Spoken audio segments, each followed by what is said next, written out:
Okay, so today we're going to talk at length about typography. Last class we discussed kind of the basic principles of design, specifically with relation to graphic design. Today we're going to move from that into typography, which is the study of type and typefaces, fonts, that sort of thing. I think it really warrants a full lecture's worth of discussion. We're going to concentrate on some of the basic terms and definitions and some of the basic adjustments that you'll make dealing with typography. But I think it's one of the more important aspects of design in the first place. Anybody seen the commencement speech that Steve Jobs did at Stanford? No? I asked my morning class this, and I got the same blank stares. Okay? Do you guys know who Steve Jobs is? Oh, good. At least there's some response. You are alive out there. But so Steve Jobs gave a commencement speech at Stanford. I would give you all homework to go watch it. It's about 15 minutes out of your life that you'll, quote, waste, but it's well worth it to listen to him talk. Fantastic speech, but at the same time, he credits a lot of what he did at Apple, a lot of the design and everything surrounding his products came from a class that he took in typography when he was kind of flirting with the idea of graduating from college, or at least going to college. Definitely a speech worth listening to, and at the same time understanding that typography, being a very small element of design, yet so unbelievably critical to the overall big picture, that it's worth really considering in its entirety. So we're going to talk about typography. We're going to start with a definition of terms so that we have kind of a common ground to talk about typography and to compare various elements of typography. So we'll start with something called style. And so I have a graphic set that we'll go through, but then also talking about kind of just basic styles that are available within any operating system. So this particular set takes us through a set of named styles: old style, transitional, and modern styles. These are in the serif font, which means they have these little buttons and tails on them. It makes it a little bit easier to read. The slab serif is a little bit stronger, certainly, in how those work, almost like a typewriter setting. But that is a very easy font for us to read because these little tails on the fonts make it something where we can easily recognize letter forms. Sans serif moved in kind of in the. I don't like the fact that they call this modern because to me this is much more modern in its look and feel. Chances are if you're in 121 and you had to do a poster, if you picked the wrong font, either Daniel or Marlon completely blasted you for picking the wrong font. Right? I see some nodding heads. It probably means that you did this. You want to match your font to what you're trying to do. So a sans serif would have been more appropriate in that context. And chances are you switched to that really quickly. Display fonts are things that look kind of like you would only use them for a title or something. And script fonts are like you got an invitation to a wedding or something in that general realm. So we've got those elements, but we also have things that are built in to most fonts. We have just the regular old font itself. Then we also have an italicized version of the font and a bold version of the font. And there are two ways that these fonts kind of can be put into existence.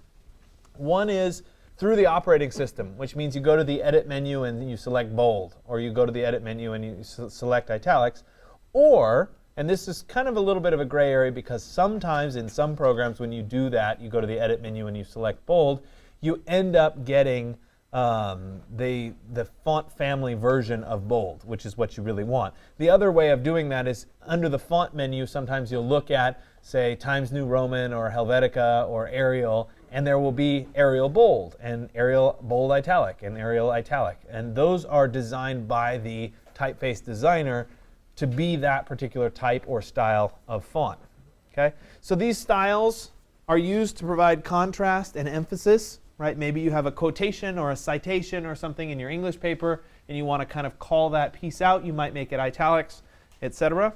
So whenever possible, we're going to choose from within the font family rather than from doing it through the operating system. So I have an example up here. We start with the regular version, italicized version, bold italics. Right? The one down here is just italics. Okay? So if we look at that, this was done in the operating system. right? So we take the basic font and we slant it over to become the italicized version. This one we thicken it up just a little bit to become the bold version, and this one is obviously the bold version, but it's slanted over. Okay? Looks pretty good, right? Okay. Now let's compare this to the version that is actually designed by the typeface designer, the person who did the individual letter forms. Okay? Obviously, same. Okay? When we move over into the italicized version, notice some subtle changes in how those letters, it's not just the same letter slanted, it's some subtle changes that make it feel and read a little bit better. Look at the bottom of the Z, it's got a little bit of extra tail to it, right? So it's very subtle things. When we move to the bold version, it's not just an overall thickening of all the letter forms. Look at how this is much wider here than it is here. This line here is much thinner there. But this bold, hazy word, right, still feels bold. But they're not just generally thickening the line forms. Okay, so it's designed. It's carefully done.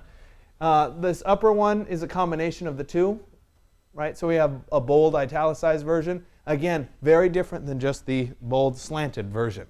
So I think this is a particularly good example so that you can really see what the font designer's choice of italics is versus the default operating system style. Right? So whenever possible, you want that designer's. So this one is just the italicized contrast here, and you can see how much better this looks than this one does. Weight refers to the relative lightness or darkness of letter forms marked by changes in the stroke or line width. You'll hear me talk about stroke width a lot, especially when we get into the world of Illustrator, because we'll be dealing with stroke. When I say stroke, it just means line. Okay, so it's the thickness of the individual lines. So in terms of fonts, you may have weights like light or medium or regular or bold. Okay? It depends on which fonts you're working in, but light obviously tends to be very, very thin. You could have an ultralight that's almost nothing. And then you obviously could have a bold or an extra bold that's really, really dark. Width refers to the variations within the typeface family. You might have a condensed font where the letters are a little bit closer together. You might have an extended font where the letters are a little bit further apart. How many of you won't admit to this. I tried to catch people this morning, but you won't admit to it. How many people have done this to make their English paper longer? Right, there you go. At least you admit to it, right? This isn't an English class. You won't get in trouble, I promise. Right? I'll never grade you on how many words you wrote. So the point is that you might select a particular font, right, to make it easier or harder to read, etc. Maybe you really hate your English teacher, so you want to make it harder on them. Maybe not. X height refers to the height of the lowercase letters without ascenders or descenders. Okay, and I'll explain what ascenders and descenders are in just a second. Basically, it's the height of an X for a particular font. And this is going to vary by font. The cap height is the height of a capital letter. Right? It's measured from the baseline, or the bottom of the X height, to the height of a capital letter. The X height and cap height vary by typeface, so you don't necessarily have the same across the board for each font that you pick. And you can see this when you pick different fonts. The sizes change as you go forward. So let's look at it in kind of graphic form. I apologize, the image is a little bit blurry here. But we start with the basic baseline. That's where all the fonts line up at the bottom. Our cap height is all the way up to here. Our X height is the lowercase letter, so in this case it's an A, from here to here. Okay? We have something called an ascender. This is the B, this is the tail on the B that sticks up. D, right, those all have tails. The G, right, or a P or a Q or one of those kind of letters has a descender. It goes below the baseline. Okay? We also have something called a small capital, which is basically a capital letter that's the height of an X height, which may or may not be available for you in a given font. Counters are white spaces that are located inside and around letter forms. So if we go back one, this would be a counter, that white space that's in there. This would be a counter. This would be a counter. This little area in here would be a counter. Okay? Those counters are relevant because they affect the legibility and readability of the words. So if you had a really thin font at a very large size, the counter would make it difficult to read. The opposite would be true for a bold. If you had a really small font that was really bold, the counters aren't big enough for us to really read it. So let's take a look. This is the best I can do on a projector screen, right? We have a really thin font, and because it has such large counters, such large space inside those letters, it's a little bit hard to read. Not the hardest thing in the world. I'm sure you can all read it, but you have to concentrate a little bit. Likewise, if we look at the really small, bold text, right, there's not a lot of space around it, so you have to kind of squint at it to see it. Okay? So it's just a legibility, readability sort of thing. Small capitals, as I said, are capital letters that are only the X height tall. So they're not the full height of the cap height. They're just the X height. The nice thing about this is you can use it in like an acronym or a title. Let's say you had to put the top in like the Pantheon, the Roman word that's above the Pantheon. If you had to put that in a paper, a history paper or something, if you use small capitals, obviously the title is in all capitals, it would have less emphasis than if you made it in the full cap height capitals, because that would kind of overpower your English paper if it was in the text of your history paper or something. So it's kind of nice. A lot of times they're used for the spines of books and that sort of thing as well. So acronyms, abbreviations, those are great places to use small capitals. Lining and non-lining figures. When I say figures here, I refer to numbers, right? In the font world, in the world of typography, figures are numbers. Lining figures are a set of numbers with the full height of a cap height, and non-lining figures have ascenders and descenders instead. So again, if you're writing in and you have to use numbers in the flow of a paragraph, using non-lining figures makes the numbers blend in with the words. They don't stand out kind of in a strange manner. On the opposite, if you use the full cap height lining figures, they would stand out in contrast to lowercase letter forms and words. So it's something to be aware of. So here we have the lining figures from the baseline all the way to the cap line, or the cap height. The non-lining figures, right, are going to go up to the X height, but they might have a descender. So in this case, we have the 3, and it goes below the line. You've probably seen this, like Garamond has this as a font. Right? So it makes it a little bit easier to read if you're using numbers in the context of the flow of your particular paper. But again, it depends on what you're trying to create as to whether this is something that's important or not important. Ligatures are specially designed characters that are produced when you combine 2 or more characters that would otherwise collide. Right? And so the easiest way to think about this is if you were to draw something that ended in 2 T's, right, just by hand you were writing, what would you do when you cross the T's? You'd cross the 2 T's together, right? If you had 2 F's next to each other, what would you do? You'd cross the F's together, right? So naturally, we do this when we write by handwriting, okay? Fonts can do this as well, and they're done as what are called ligatures.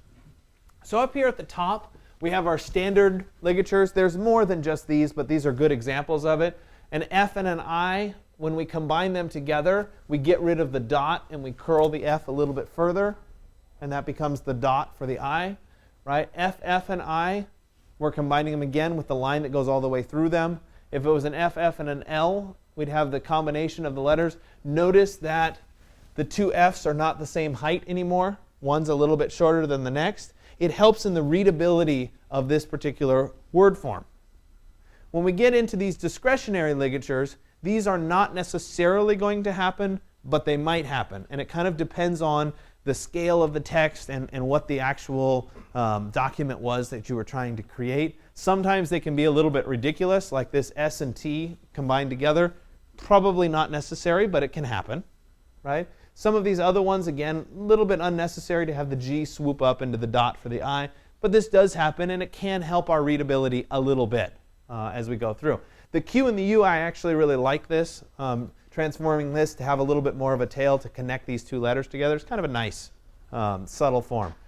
The contextual ligatures are really for the graphic designers who are absolutely obsessed with typography and spacing and readability and legibility. It's very, very subtle. So you have the V and the Y coming together. They have this kind of awkward little collision right there. If we step over here, we separate them just by a little bit. Right? So it's subtle things, and these are very much not something that you're going to do in practice. It would be just for those people that are absolutely obsessed with it. But I like to show the differences and how those kind of work together. So, choosing the right font. So you guys had to do this at least once already in your 121 class, and some of you chose wrong, right? So maybe we need to think about how we choose our fonts. Okay, so the first thing is, what is the longevity of the piece? Okay, do you guys remember back to the movies The Lord of the Rings in like 2000? Right, it's kind of scary because some of you probably weren't born yet. This is like dating me. Maybe not quite, right? So around that time, say 2001-ish, the font that was used in that movie was a font called Papyrus. And it became a really in font for that kind of 2002 to 2006 time period. And like you would go to a restaurant and it would be done in Papyrus, the menu. And you would go to, like walk down the street and there'd be like a sign on the street that was done in Papyrus. All the flyers that were handed out were done in Papyrus. It was a really fatty kind of font that was in, and everybody wanted to use it. Now, when you look at it, you're like, it's kind of old, kind of dated, it's been overused, etc. So you want to think when you're picking up something or you're choosing a font for a particular piece, does it need to be trendy because it's only going to be valuable right now, right? Somebody's going to a lecture, it's current, this is the font that's currently in fashion, it's getting people excited, whatever, and I don't care in a year what it looks like? Or is this something that's going to last and last and last, in which case maybe the font choice is a little bit different, right? Also, what is the purpose of the piece? If you're doing a poster on Mondrian, for example, right, you're trying to showcase Mondrian's work. You want to make sure that the font matches up with that style of work, the very modernist style. So you just want to pay attention to those kinds of things. Is it going to be an innovative font or an outdated font, right? Maybe it is, maybe it isn't. You kind of have to think about that when you're putting your particular piece together. Is it going to be traditional or is it going to be too conservative, right? And it kind of depends on the output of what this is. What are we ultimately going to do with this particular piece of graphic design? Sometimes the best thing to do is to put one font on the same page, right, with the same layout, do the same thing in a different font, and see which one you like better. Right? Compare them side by side. Sometimes that's the easiest way of deciding which one is the right one. Okay? So you might have something like this. Clarendon Bold is the heading font.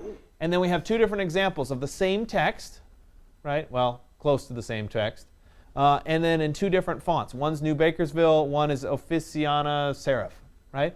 And so we can look at these two pieces side by side with essentially the same text and the same layout and decide which one we feel like fits the particular project better. I have no idea what this project was, and it doesn't matter. The point is, when we compare them side by side, sometimes that's the best way of really deciding what the right font is.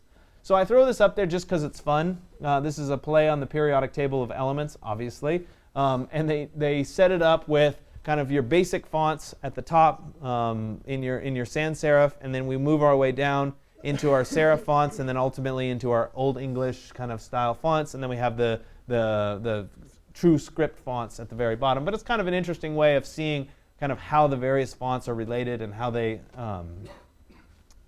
evolve. This one's also pretty fun. It's the So You Need a Typeface infographic. And so you start at the center and you decide what you're doing, right? And so let's say I wanted to write a book. So I come out here to book. Are you completely in doubt, yes or no? And you say yes, in which case you go right to Caslon. That's it. Right? If you're not in doubt, you keep going. A champion in usability, perhaps, yes or no. And it's again, everybody loves Garamond, yes or no. No, I don't love it. So you want a sans serif, is that the case? You say yes, and you come over here and you're at Optima. Right? Optima happens to be the font I chose for the book, the Digital Tools book. Right? But anyway, so you can go through this kind of chain of reactions, and it'll guide you, so to speak, in a direction of picking a particular font. May or may not be useful, but mildly entertaining nonetheless.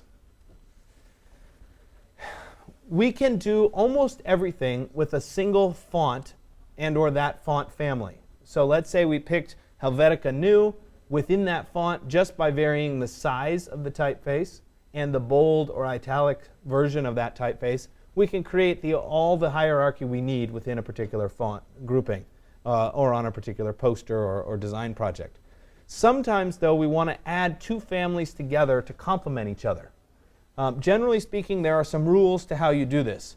One is that you want a serif font and a sans serif font to be paired together. You would never want two sans serif fonts to be paired together because they're going to be too similar and they're going to conflict with one another. So in this particular example, we've got Sabon and Syntax. Those work together. Big Caslon and Myriad Pro work together. The key here is that they have to have similar x heights and similar widths of the letter forms. So you want to compare those x heights. And if we were to look at Syntax and Sabon here, for example, at the same size, I can come up here and they're almost exactly the same in x height, which is the important part. If they have the same x height, they will feel like they belong together. The easiest way I've found to find font pairings is to pick one font. Let's say you want Garamond. If you Google font pairing with Garamond, you'll get the list of fonts that go with it. Right? It's kind of the easiest way of doing it. So you don't have to do the homework of finding out what the x height is and does it really match. Right? So use the power of the internet to find the pairings that work well for you. Display fonts and script typefaces, right, are for headings or for weddings or something along that realm, right? The ings. Anyway, one of the things you want to think about when it comes to display or script fonts is they're not really particularly easy to read, right? Anybody ever get an invitation to a wedding and said, "Who are these people?" Because you can barely read the font? Yeah, maybe, maybe not, right? It's because they have all these extra little twirls and stuff. You know, if I were drawing or doing this, they're based in calligraphy, and you know, maybe it was an M, and it would be like, you know, and they'd have all these extra little curlicues and whatever. That's the nature of this kind of a font, and so we're stuck with that. But it makes it really hard to read. So if you took that font and you put it on your English paper and you turned it into your English teacher, he or she would probably murder you, because it's like, no, I'm not going to read this. Actually, they'd just give it back to you and say, forget it, right? You fail. Okay? Display fonts are kind of similar. Generally, they're easier to read than these script fonts, but at the same time, if you had a whole English paper that was done in something like this with the shadows and whatever, it would, again, be really, really annoying. So they're great for headlines or for very special occasions. So if we start to get into the designing with type, we're going to deal with a few kind of key elements, and I'm going to go through those. We have legibility and readability. And I've used the two already a lot in this lecture talking about it, but they both work hand in hand. So if you're going to have really good communication, you have to deal with both legibility and readability. So legibility is the recognition of the individual letter forms themselves. So recognition of the letters. Readability is how the typography is presented in the context of words, sentences, and paragraphs, or words, lines, and paragraphs. Okay? So we have this combination. We have to be able to see what the individual letters are, and we have to be able to see how the lines and the words flow together to form the paragraphs. And it's the combination of those two that make a document successful or unsuccessful in this context. Right? So in this example here, I know it's a little bit pixelated. If we look at legibility, remember, legibility is individual letter forms. Arial is really easy to read in this context. Mesquite, however, is a bit harder to read if you look at it. Wouldn't you agree? Okay. However, if I was doing like a poster for a backyard barbecue and I said, you know, barbecue pizza or something like that, or, you know, barbecue ribs, Mesquite would be a pretty good font to choose for that, right, as a simple headline piece, but not in sentence format. So the legibility varies depending on the use. Readability is more about what the overall words look like. So this is, if you really want something nicely readable, this is where choosing a serif font can be helpful, because those little tails on the letters make it a little bit more readable when they combine into the word forms. So in this case, it's really easy to read. When we get into the sans serif font on the right here, this letter Gothic font, it's a little bit harder. You have to concentrate a little bit more. Right? And you'll see that if you go to read a magazine, you go to read a book, almost always it's going to be a serif-based font when you pick it up, because it'll be that much easier to read. Content, right? This is just, we have the impact for the headline, but obviously we did it in paragraph. It would be really hard to read, right? Because the counters are too small, the text is too bold, right? And then we also want to think about context. You wouldn't want to use a Comic Sans or a comic book style font to, say, write a financial paper or a financial analysis of something, right? You want it to match up with what the desired purpose was. So in this case, it would be, maybe a Times New Roman or something that was a little bit more official. Objective representation of text is practical, straightforward, very clear, ordered presentation. There's a hierarchy of elements in typography, some a little bit larger, some a little bit smaller, and they all feed together. Right? Subjective is the opposite. It's conceptual, it's interpretive, and it's some combination of fonts and sizes that are focused on an idea or a theme, right, in its overall layout. Either of which can be successful, but again, it depends on the ultimate style or what you're trying to create. So for example, if you were doing a lecture series poster, you might be able to get away with a subjective representation. But if you were doing a history paper or something like that, it might need to be more objective representation. So you want to think about how it matches up with what your desired output would be. We want to think about macro perspective. So big scale things. What does the document look like as a whole? How does the text fit into the overall design? Right? How does it enhance the compositional elements? We'll talk a lot more about compositional elements and flow lines and gutters, etc. next class. But typography fits right into that, as important as, say, an image does. Right? A column of text can be just as important. Does it contain some kind of a typographic hierarchy that goes across the whole body of work? Right? All the headings look the same. All the subheadings look the same. Does that kind of permeate the body of work? Micro perspectives, on the other hand, are really small details. So little things. The kerning, the spacing, the ragging, the tracking, those kinds of elements, none of which we've talked about yet.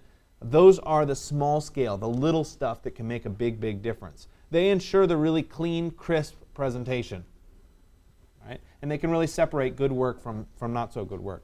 Here's an example. I can't read it. It's not in a language that I understand. But at the same time, it has a really good hierarchy. It has very careful attention to detail. We see we have the number coupled with the kind of the italicized version of the font. We get a smaller version of the font. Here's a use of the small caps in the context of the paragraph. It's a really nice paragraph of information. We can talk about symmetry and asymmetry. We'll talk about this a lot more next class when we get into the overall graphic design of a particular piece. But how you lay this out can make a big difference. Symmetry would be balance and harmony. Asymmetry is usually activity or motion or something a little bit different. So how you choose to lay out a particular page of text can affect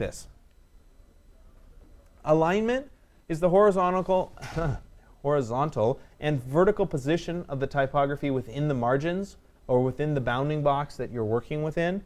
Alignment creates the visual relationships between your text and your other design elements, so your photographs and whatever. So how your text corresponds to those elements is equally critical. Typographic color is another important thing for an overall graphic design piece. And typographic color is referring to the relative density of a particular paragraph, right, or a perceived gray value of that paragraph. So this image is intentionally small. It doesn't matter what it says. But if you were kind of to squint at it, you could pick out which paragraphs are the dark paragraphs, which paragraphs are the medium paragraphs, and which paragraphs are the light paragraphs, correct? Right? We could all identify that this paragraph here is probably the dark paragraph. It reads as kind of a darker, bolder paragraph. Right? So when you're putting together paragraphs of text, recognize that that paragraph acts as an element on the page. Is it too dark? Is it too light? How does that correspond to the other elements that would be on a page? Type size, you're all very familiar with. It's measured in points. So you guys are used to the 12-point font, for example. You know to switch it to a 13-point or a 12.5 point when you want a little extra space on your English paper, those kinds of things. Or you went over and you wrote too much. You have 2.5 pages. You shrink it to 10.5 to make it fit, right? Those are all the tricks of student life. Believe it or not, we as teachers actually can see those things. We know that you did it anyway. Changes in type size by themselves. Even if you do nothing else, you pick one font and you just change the type size. If you do that, you'll have a very nice hierarchy in a particular document. A heading is one size, maybe it's 16 points. Then we have a subheading at 14, and we have the text body at 11, or something like that. Just that by itself can present a really nice, clean organizational strategy for your particular document. It's also important to develop a proportionate scale of sizes. So, for example, if I was doing a small postcard, the text maybe needed to be small. Maybe the heading would be 12, the subheading would be 10, and the actual body text would be 8. I could use a similar proportion, just a little bit larger, if I was doing a poster. Maybe it's 24 points, 20 points, and 16 points. Right? Same proportions, just a little bit larger. Case is also critical. So lowercase letters are much more readable than uppercase letters. Uppercase letters tend to emphasize letter-to-letter recognition. You actually have to read every letter, which slows down the reading and makes you concentrate on what you're reading. So it's no surprise that architects love to write in all capital letters. Right? This stuff doesn't happen for a reason. Right? It doesn't just happen at random. It does happen for a reason. Sorry. So if we write in all capital letters, right, we want whoever's reading our plans or reading our documents to concentrate on what we're having to say. So we're not writing it in long paragraph form. We're writing it in very concise form and small note, concentrate on what I'm saying. Okay? So let me show you an example. And this is kind of fun. Try to read this paragraph. Right? You can probably do it, but you kind of have to concentrate.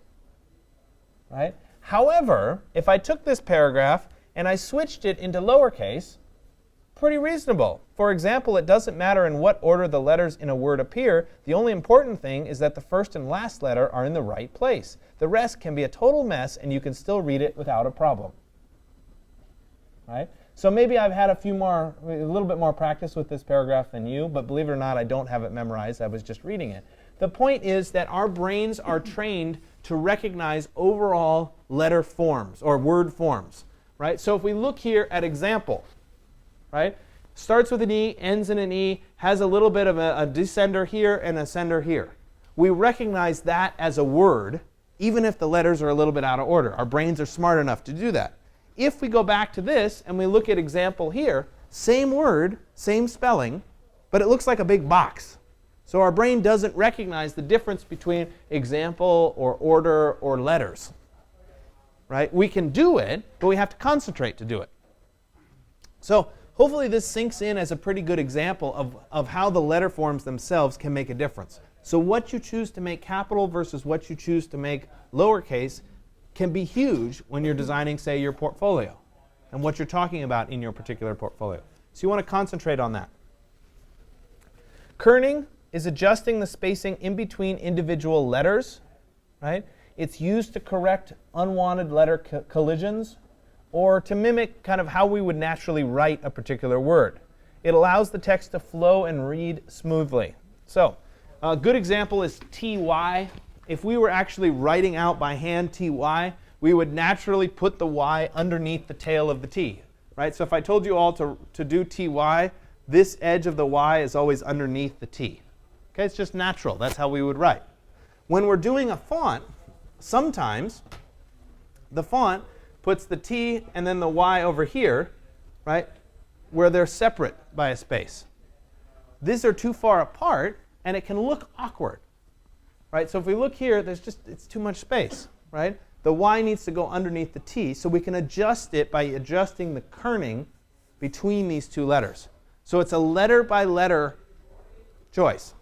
Okay? If we were doing all capitals, these are a little bit too close. We separate those out. We give a little bit more space between these and a little bit more space between these. This looks better than that does. This is more readable than that letter. Okay?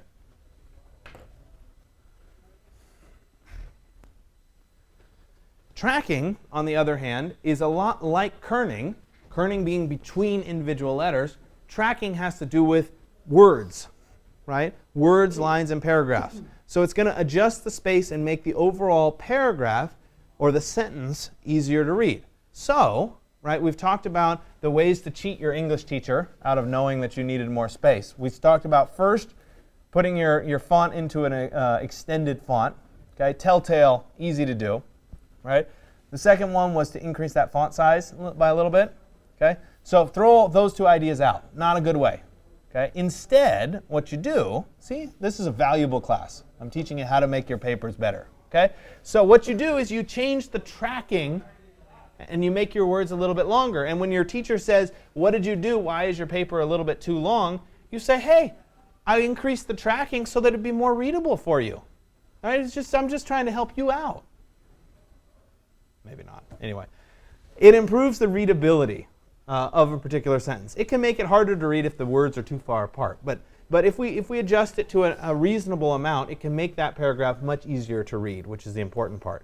It can influence the typographic color. So if you have a particular paragraph that's appearing too dark when you squint at it, that would be a good time to adjust the tracking so that you can kind of extend the word forms out, makes it a little bit lighter in its overall appearance. Right? You're not going to track letters.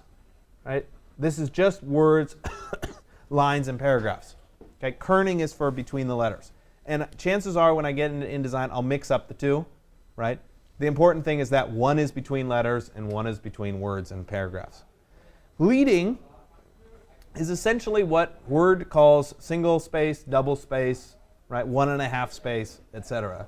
The technical term is leading, and it has to do with the space between lines of text measured from baseline to the next baseline.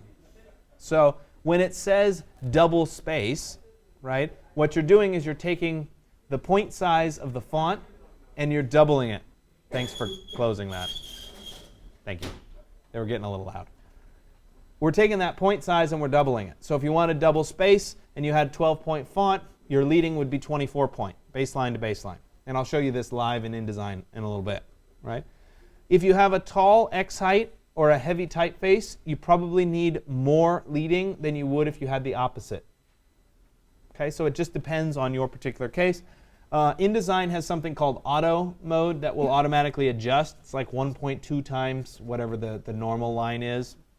It does a pretty good job of having a reasonable text. So we'll conclude, because I can't help it, except that I showed these images this morning and they were too light, so it doesn't really help you either. But you can look at this online and you get a much better sense. This is a great portfolio of work, and the combination of the capital letters versus the lowercase letters and how he or she uses them, it looks like it's a she, really works to emphasize a paragraph. Take your time to read this. This is a little bit more contextual information. You can't even see it. The upper right corner has the lowercase letters. Anyway, so you can look at it later. All right, so let's switch over into the world of InDesign and then keep going. Okay, so as part of exercise 110, you're going to be given via the website a chapter of Vitruvius's 10 books on architecture. Just for reference purposes, I brought my copy of Vitruvius's 10 books on architecture here. Vitruvius was a Roman architect, and he wrote this kind of treatise on what architecture was and defined a lot of things.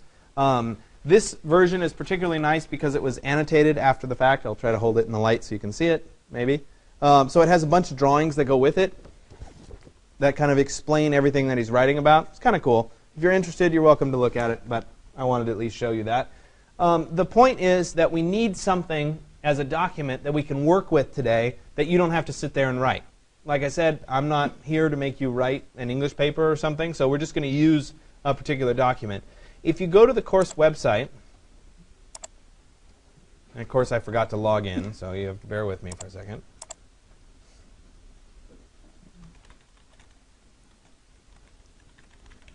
Oops, that's not right.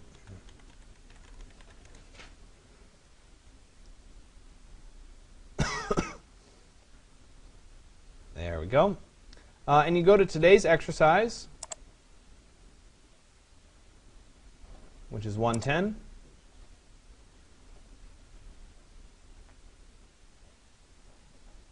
You will see at the bottom here that I have Vitruvius 10 Books on Architecture, Chapter 1, Word document file. Okay, we're going to download this file, so I'll right-click and I'll say Save Link As, and it'll save as a Microsoft Word document. Save it onto your flash drive into your folder for today or whatever. And we're going to need that a little bit later as part of this. Okay? So I'm going to go over to the world of InDesign, and I'm going to create a brand new document. So under this little splash screen, I'll go to New Document, and I'm going to set up some of my options. It's already a letter size page. I'll keep my standard orientation, which is fine for what we're doing for today. I am, however, going to change the margins to be 0, and I'll set my own margins later on. So all of those are 0. And then I'll go ahead and say OK. Oh, this doesn't have to be facing pages. We'll turn off the facing pages, and I'll say OK. So now I have a traditional 8.5 by 11 page. Okay? And I want, just like I did with the image files earlier, last class, right, where I placed the image files in, I want to do the same thing with my text files. Okay? So first thing that I'll do is I'll create some text boxes on my page. Right? So let's say that I create a text box here, and I create another text box here, maybe another text box there, and another text box there. Something like that. Okay, again, it doesn't matter what they look like for right now. I just want to illustrate how this works. Okay? So I'll go ahead and I'll click on the black arrow, and I'll select the first text box that I'm going to work with, okay, which is this one. I'll go up to File and then Place, or press Control D or Command D on the Mac, and I'll navigate to today's folder, and there's my Word file, Vitruvius Chapter 1. And I'll go ahead and click on Open. Okay? Now, when I bring this in, I get this dialog box, and I've purposely left this in place because sometimes you'll write your paper at home, and then you'll try to integrate it into an InDesign document here, and it may be missing a font. So in this case, Times Roman and Times Roman regular, bold and regular, aren't on this computer. I have Times New Roman on this computer, so it's a different name. So I'm going to go ahead and click on this Find Font, and I'm going to replace Times Roman with Times New Roman. Right there. I'll click Change All, and then this is Times Roman Bold. So I'm going to go back to Times New Roman and replace it with Bold. Change All. And now that's changed as well, and I'll go ahead and click Done. Okay? So in this context, I have my text box, and I've started putting the text into this box, and it ends right here at the end of the box. Now, if I were to look at the original Word file, I'm not going to go ahead and open it, but the Word file is obviously longer. It's the full chapter. Right? We're only doing one page today, but I'd like to continue this text in another text box. So one of the things that InDesign does is it gives us a little red box in the lower right corner if our text continues beyond the frame of our text box. Okay? So I have more type than can fit in this text box. What I can do is I can chain text boxes together so that the text flows through the text boxes. So I'm going to click on this little red box at the bottom, and when I do that, and again I had to pick the black arrow to do that, I get a chain icon on my cursor and a little preview of some text. And so I'll take that little preview of text and I'll click it inside another text box. So I'll click it right here, and now the text here flows through and back up into this text box. But you see that I still don't have all of the text, so I can come back, click on that blue, and or that little red square, and I can continue flowing it into this text box. And I can continue flowing it into this text box. Now, one of the neat things about InDesign is if you have a document where you've taken the text and you've had it flow through text boxes, if you adjust one of the text boxes, right? Say I change the size of this text box, the text readjusts and flows through, so that I don't lose a particular piece of text. If you've ever tried to do this in, say, Photoshop or something where you have multiple text boxes, you would have to pay attention to not losing parts of the text. But in the context of InDesign, it's really easy because they all connect together. So as I readjust, or even if I say, you know what, I don't want this particular box. Remember, I went 1, 2, 3, and then 4 as they chain together. I don't want this particular box. That's OK. Right? It'll readjust to include just this one box. We can make that a little bit wider, and we can see those. Maybe this needs to be a little bit wider still, something like that. Drop that over.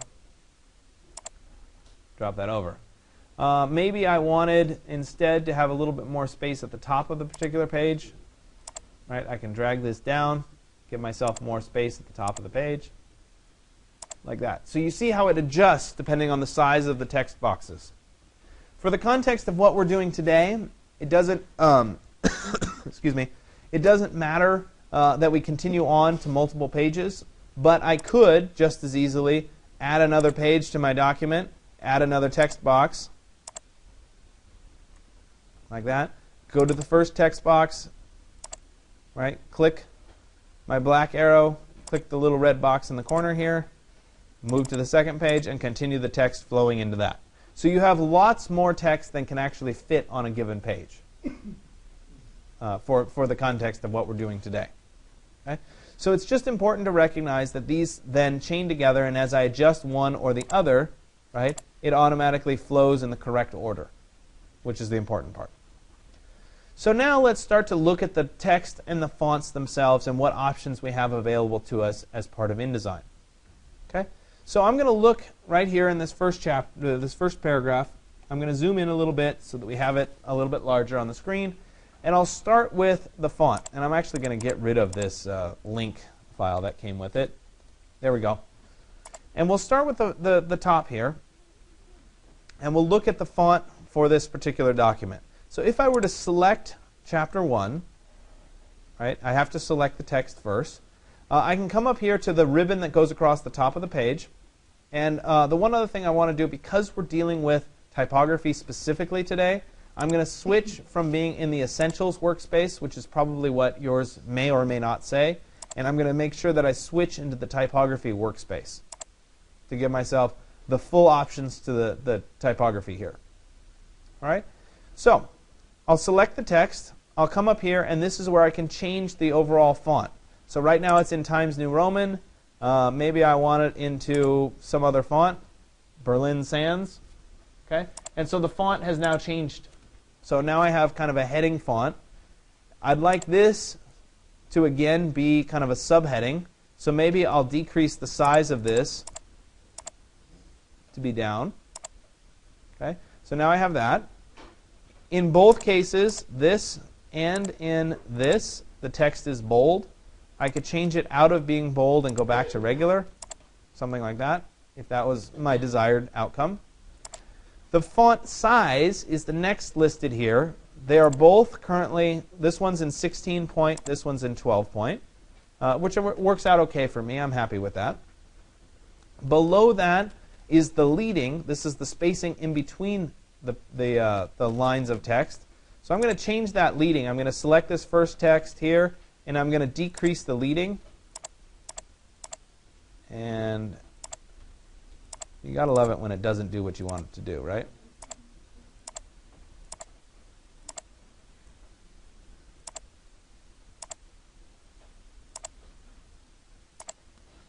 Oh, it's always so fun when it doesn't do what you want it to do. See if I can do it for this paragraph. Oh, lovely.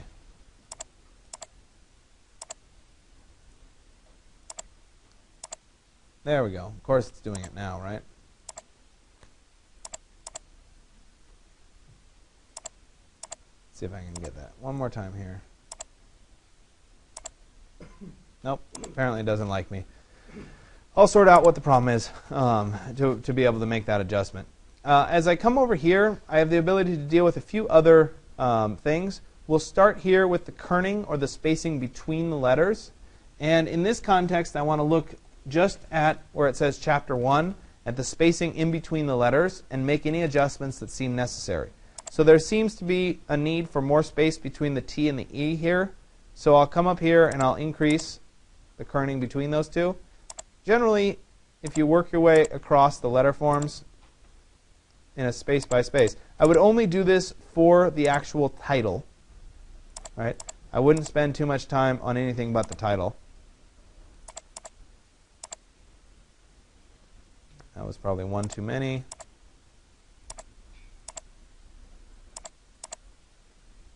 Right? And so we adjust that so that it looks right, okay, with the individual kerning. The other thing that I can do as we move forward a little bit is I can adjust the tracking of an overall paragraph.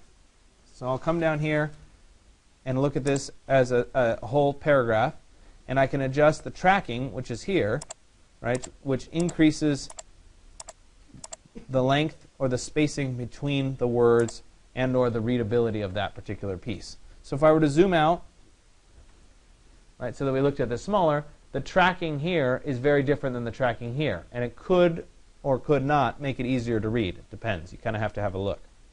Okay, so let me zoom back in once again, and we'll come up here and we'll deal with a few other things. So I've done my kerning and my tracking. The next thing is I could take any individual character, let's take the R for example, and I could increase the height of that character. I could stretch it. So let's go maybe 200, right? So I can make that tall. I could also take that individual character and I could increase the width. Right? So I've increased the height and the width in that case. We can go back to 100, which is normal. This is very uncommon that you would adjust it, but I want to at least point out that that's available. The other thing is sometimes you want to do like first, where you have the 1 and then the ST. Maybe the ST will start out being a little bit smaller. We'll go to like 10 point. And then we're going to change it into a superscript. So right here we've got the A with the little a. We can actually push this up to create first, where we put the ST high. Okay? So that can be something that you chose to do if you wanted to. Okay? Let's see here. Oh, this option here would be essentially creating an italicized version of the font. Remember, it's better to use the actual italicized version rather than just slanting it. But I could specify a degree, and you can see that as I do that, the text kind of leans over in a particular direction. So I could do it that way. We'll go back to 0 there as well. Okay? As I move forward, I have more paragraph options available to me. So let me zoom out for just a second. And I'm going to change really quickly my units from being in picas to being in inches. So I'm going to right-click on that little crosshairs in the corner of the rulers and select inches as my default units. And that way, when I'm dealing with my paragraphs, so let me come down here to paragraph 1. And again, I'll select the paragraph. If I wanted to adjust the overall indent on the left, right, I can choose how much in decimal form. So there would be a 1/4 inch indent. I can choose to indent the whole paragraph. I can choose to indent just the first line. Notice that I can also negatively indent the first line, so I could go backwards so that the first line goes backwards and then the paragraph lines up there. Right? It kind of depends on what the look is that you're going for. I have the ability to increase the space after the paragraph or before the paragraph, which are listed right here. Right now there's 0.22 after the paragraph. I could increase that and say have a 1/2 inch between paragraphs if I wanted to. Okay? I can adjust the margin on the right, so I could indent on the right. I'm not sure what the purpose of that might be, but in some cases you might want to. I can also indent the last line of the paragraph if I wanted to do that. Again, not quite sure the purpose of that, but it's available to us as well. I'm going to move down here into this paragraph. The other thing that I can do is I can do something that's called a drop cap, and it's available here. This is going to control the number of lines that the drop cap takes up. So in this case, the number 2, it's the first letter of the paragraph. This is going to be how many characters are actually included in the drop cap. So maybe I do 2, so I get the little period. And then this, again, I could do, it takes up 3 lines or 4 lines or 5 lines, depending on what I was going after. So we'll go back to 2 lines. Okay. I could also choose to hyphenate a particular paragraph or not to hyphenate a particular paragraph, which is going to adjust the left hand, or excuse me, the right hand edge here. I also have the ability to center a particular paragraph or justify left, justify right, or I could make it justify on both sides, which adjusts the spacing of the various words so that I have an even edge on both sides of the page. Okay? So all of this is great. I've got lots and lots of options. I can manipulate the text in a variety of ways. But sometimes you want to establish something that you can use over and over again. So let's say in this paragraph, and in this paragraph, and this a little bit later on, I have these bold words that are showing up. Okay? Maybe I want to be able to control how all the bold words show up and maybe what font they would be in across the whole document. I can do that using something called a character style. So over here on the right, we have the ability to click on what's called character styles. And what character styles do is it's a way of saving a particular character format that you can reuse over and over again. So in this case, we're going to create a new character style. I'm going to click on the little new icon here. I'm going to double click on character style 1, and I'm going to rename it for bold word or something like that. Then once again, I'll double click on it, and it'll bring up the character style options dialog box. So here in the character style dialog box, I can come down to basic character formats, and I could choose a font family or a font style. So in this instance, I'm going to choose a font style, and I want it to be bold. And I'm going to ignore font family for the time being, which means that this word, when I ultimately apply this character style to it, will inherit whatever the font is that the paragraph is. Okay, so I'm going to leave it blank, but the font style is going to be bold. I could adjust the size, the leading, the kerning, the tracking, the case. Right? If I wanted it to be small caps, for example, I could tell it to be small caps. And the position as to whether I wanted it to be a superscript or a subscript, if that was the case. We can also come down here to, say, character color, and I could specify that I want this to end up being red. Right? And I could continue. If I wanted it to be underlined, I could turn that on. If I wanted it to be struck through, I could turn that on. And then I'll go ahead and say OK. And that will then save this as the bold word character style. So now, if I were to select knowledge here, which is a bold word, and click on the bold word character style, it made it a small caps word, turned the color red, right, and adjusted this so that it was in bold rather than in regular. Right? And we can actually see, there it is, Times New Roman in bold. So let's also select manual skill and apply that bold word style. Let's select scholarship, bold word, and let's select drawing, bold word. And I think that's all. Okay? So the advantage here is not only do all these end up being exactly the same color, the same small caps style, etc. But if I decided, you know what, I really didn't like it in small caps, I can come back to bold word, I can double click, and I can come back in here under basic character formats and say, nope, I want it back to normal. And I say OK, and it'll change all of those instances back to normal. So this character style will work for edits later on as well. So if you think about it as you're creating the document, when you have something that's bold or you have something that's italicized, if you assign it a particular character style, then you can adjust that after the fact and change all of those instances throughout the document to match. So if I didn't like that it was red, right, we could go back to my character color. I'll go back to my registration color, and I'll say OK. And it will match whatever the color is that I've selected the text to be. Okay? So it's a really easy way of adjusting. Right? Similarly, I could do a character style that was for the subheading. And we'll go to basic character formats. I want it to be in bold. And I want the case to be in small caps. And I want it to be in green. Right? And I'll go ahead and say OK. And now I would just have to hit the subheading and click on subheading, and it would match whatever the settings are in that particular piece. If I ended up not liking green, we just come back and we adjust the character color to be, whatever, some other color, and then it automatically adjusts to that color, which is the real big advantage of using this in the first place. So just like with character styles, I have something called paragraph styles, which deal with the paragraph options. So right now, if I were looking at this paragraph 3, right here, if I wanted to create a character style for that paragraph, I'd go ahead and click on New Character Style, or excuse me, New Paragraph Style. We could do maybe Standard Paragraph. All right. And once again, I'll double click to get into the options. Now, I do have the ability in the paragraph style to change things like the font.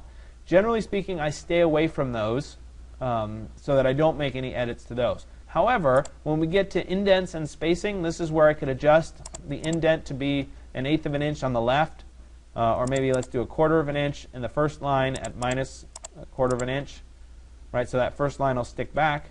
I could also go into my drop caps and add the number of lines plus the number of characters, something like that. And you can come through if you wanted to do bullet points, you can set that up as a paragraph style as well. And then I'll go ahead and say OK. And the advantage here is that, once again, whatever paragraph I click on, right, let's say it's paragraph 2, if I apply the standard paragraph, it will match. Let's do it to paragraph 1, standard paragraph. Now all three of those match. Maybe I didn't like my settings, and I would like to go back to my justification, or excuse me, my indents and spacing, and I actually wanted that to go back to 0 and this to go back to 0. If I said OK, that would then adjust all of the paragraphs at once. So again, it's a powerful way of adjusting everything, assuming that you have the styles put in the first place. Okay? So let's say that I wanted to add an image to this file. Let me create a frame, just like we've done before. And actually, for the simplicity here, I'm going to get rid of this text box and then extend this text box down. I didn't really need those two. And then I'll go ahead and take my image, and I'll put my image such that it spans kind of this bottom corner of the page. Something like that. Well, maybe let's push it up so it's about halfway up the page. All right. So that text frame is already set up. If I went to File and then Place, just like you've done previously, I could place in a particular image. And I'll just use one of the images from last class. Doesn't matter. I just want to illustrate the point. I'll right-click. I'll go to Fitting. And I'll say Fill Frame Proportionally. Maybe. Gotta love it when it doesn't do what you want, right? Fitting, Fill Frame Proportionally. There we go. Okay? But my text in this paragraph goes behind this photograph, which isn't what I want. So if I select the photograph and I come over here, again, I have to be in the typography workspace. I can click on something called text wrap. And when I do that, I can specify that I want the text to wrap around this particular object. So say I pick this second option here. It's going to wrap around my object, no matter where I put my object. Anybody ever try to do this in Word? It's pretty bad, isn't it? Never does what you want it to do, especially if you put two images in. Well, guess what? InDesign can handle as many images as you want. No problem. It'll wrap right around. If you end up with text that's too close to a particular document, right? Let's say it's something like this, and the text goes right against that edge. We can increase the padding. So say we'll add a little bit of padding around it. You can see we get a little bit of an extra line. And now there's just a little bit of space in between that it naturally bumps around this particular document. Maybe we'll move it back. Oops. Move it back over to here. And again, it's wrapping around this particular object. At some point, it will continue going past it there. So you can kind of play around with what the options are and how that adjusts. All right, so I'll leave this here for right now. Maybe more like that. Yeah. All right, so I have that established. I've played with my character styles, etc. Now what happens if I want to change the font into something that's not available on one of these computers? And so all too often, right, we're limited by what's installed on these computers. There is a decent font list, but it might not include absolutely everything that you might want. There is a font, for example, that I use very frequently that's an architecture handwriting font. I use it on a lot of my drawings. And if I were going to draw on one of these computers, I'd need to install it. Unfortunately, because these computers are lab computers and they're locked, we have to do a little bit of extra work to make it the font work. If you have your own laptop, you can install the font straight away on your laptop, and it's not a problem. But if we're going to work on the lab computers, you have to do a little bit of extra. So I have a little write-up for how this works. If you go to Tutorials, Digital Life 0.15, it's called the AMP Font Viewer. It's a little portable application that will work on your flash drive that will allow you to temporarily install a font. It's available to download right here. You're going to click on this Download Now link, and it will then, I have to click External Mirror 1 here, and it'll go ahead and download the file as a zip file. So I already have it downloaded, so I'm not going to actually wait for it to download because it's already on my flash drive from this morning. But once I have it extracted onto my flash drive, I put it in my Portable Applications folder. I can go ahead and double-click on the Font Viewer application. This gives me a preview of the fonts that are installed on the computer already, assuming that it opens up. But it also has a tab for not installed fonts, such that I could manually load a font off of my flash drive. So if we need to get a font, and so you can do a Google search for fonts. Font Squirrel is a particularly nice site that has a lot of free fonts for download. Let's go to maybe recent. Right. Let's do this one for fun. It's like a stencil type. Well, it's an off-site one. Let's see if I can find one that's easier to download here.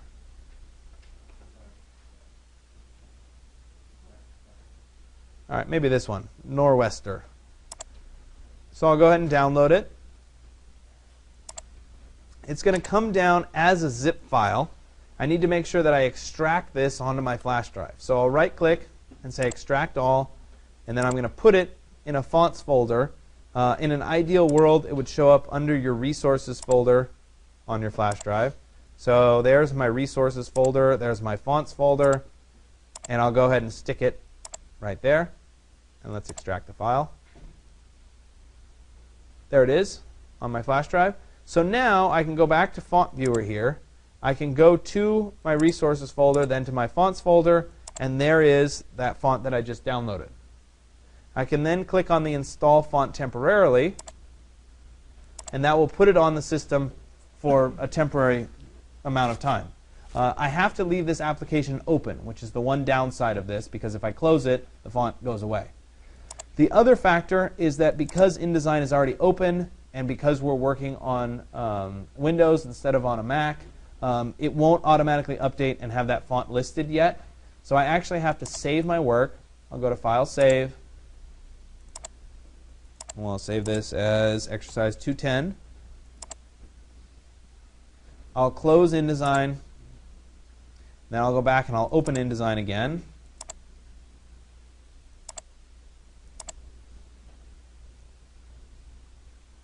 And I'll open my file again. There it is. And now I could select from that list, assuming I can find it. There we go, Norwester.